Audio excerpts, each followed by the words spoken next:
জামুগুৰিঘাটৰ বৰদিকৰাই মিৰিগাঁৱত টিএমপিকে এমএমকে টিএমএমকেৰ উদ্যোগত সাংগঠনিক কৰ্মশালা সম্পন্ন।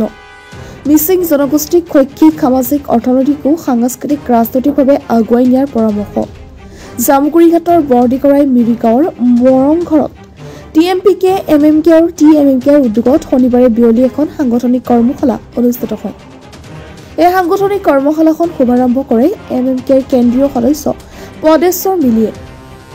অনুষ্ঠানটিৰ মুখ্য অতিথি হিচাপে অংশগ্ৰহণ কৰি টিএমপিকেৰ কেন্দ্ৰীয় সভাপতি তিলক দলেৰ সাংগঠনিক দিশত তত্ত্বগধুৰ মন্তব্য আগবঢ়োৱাৰ লগতে এমএমকে কেন্দ্ৰীয় সম্পাদক পুৰুষোত্তম দলে তাৎপৰ্যপূৰ্ণ মন্তব্য আগবঢ়ায়। অনুষ্ঠানটিত বিশিষ্ট অতিথি হিচাপে অংশগ্ৰহণ কৰে টিএমপিকে কেন্দ্ৰীয় প্ৰচাৰ সম্পাদক দিগ্বিজয় দলে, শোণিতপুৰ জিলাৰ টিএমপিকেৰ সভাপতি ৰাজীৱ পেগু, এমএমকেৰ কেন্দ্ৰীয় সভাপতি মনজিৎ পাটগিৰি, মিচিং আগমৰ কেন্দ্ৰীয় সদস্য বীৰেন মিলি, টিএমপিকে কেন্দ্ৰীয় সদস্য দীনেশ পাটগিৰিয়ে, অঞ্চলটোৰ বিশিষ্ট সমাজকৰ্মী কমিছন মিলি, ধনেশ্বৰ পাও, গুণেশ্বৰ মিলি আৰু ২৬ জিয়া ভৰলী মিচিং স্বায়ত্তশাসিত পৰিষদৰ প্ৰাক্তন সাধাৰণ সদস্য ৰাজু সিংটেকে ধৰি গণমান্য ব্যক্তিসকলৰ উপস্থিতিৰ কৰ্মশালাখনি নৱপ্ৰজন্মক লৈ অনুষ্ঠিত কৰ্মশালাখনিত আগন্তুক দিনসমূহত মিচিং জনগোষ্ঠীটোক শৈক্ষিক সামাজিক অৰ্থনৈতিক আৰু সাংস্কৃতিক ৰাজনৈতিক দিশত আগুৱাই লৈ যোৱাৰ উপৰিও মিচিং স্বায়ত্তশাসিত পৰিষদক ভাৰতীয় সংবিধানৰ ৬ষ্ঠ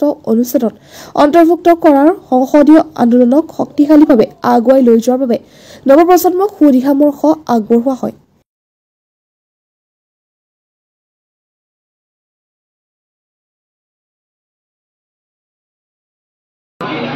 আজি টাকাম মিচিং কৰিমগবাং আৰু মিচিং নিমাকবাং আৰু টাকাম মিচিং নিমাকবাঙৰ নেতৃত্বত আমাৰ ২৬ নং যিটো পুৰণি পৰিষদ মিচিং স্বায়ত্তশাসিত পৰিষদীয় সমষ্টি, সেই পৰিষদীয় সমষ্টিৰ আমাৰ সাংগঠনিক আজি কৰ্মশালা আছিল।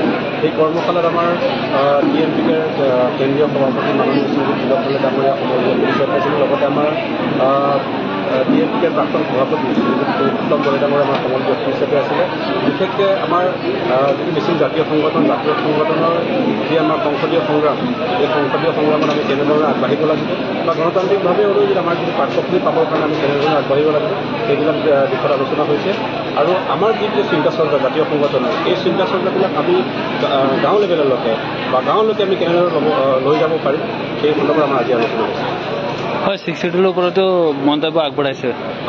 হয়, আমি ইতিমধ্যে গম পাই যে 6 শিডিউল আমাৰ মিচিং জাতীয় সংগঠনৰ এটা প্ৰাইম এটা দাবী বা প্ৰধান এটা দাবী আছিল, দাবীবিলাকৰ ভিতৰত দাবী আছিলে। কিন্তু আমি এতিয়া গম পাইছোঁ যে আমাৰ যোৱা বছৰ অসম চৰকাৰে আমাৰ মিচিং জনগোষ্ঠীক যে স্বায়ত্তশাসন যে দিব পাৰে, এই প্ৰস্তাৱ ইতিমধ্যে কেন্দ্ৰীয় সমিতিলৈকে প্ৰেৰণ কৰিছে। আমি খুব আশাবাদী আমাৰ ত্ৰিপাক্ষিক যি বৈঠক আমাৰ মিচিং জাতীয় সংগঠন আৰু অসম চৰকাৰ আৰু ভাৰত চৰকাৰৰ মাজত খুব কম সময়ৰ ভিতৰত এটা আলোচনা হ'ব বুলি আমি আশাবাদী।